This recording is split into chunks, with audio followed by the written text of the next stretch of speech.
My name is Jim Carrel, and I've been involved in reliability and asset management for a little over 46 years. I own a company called Reliability Management Strategies, and even though I'm the owner, on my card it says Reliability Coach, and that's what I do for other organizations. The Black Belt, mine, represents an accreditation of the efforts that I've put into this field for years. It's a documentation. The Black Belt offers proof that something was done that would not have been done had I not led it.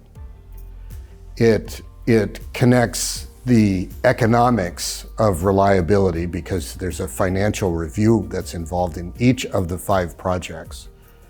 And there's a certain amount of professional pride that goes into having one. There are, at this point, at this date, today, there are 12 people in the universe who have a black belt, and I'm number 11.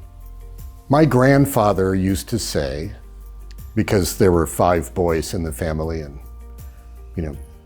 boys will be boys, a bit competitive, and he would say, if you can jump over the barn, it ain't bragging.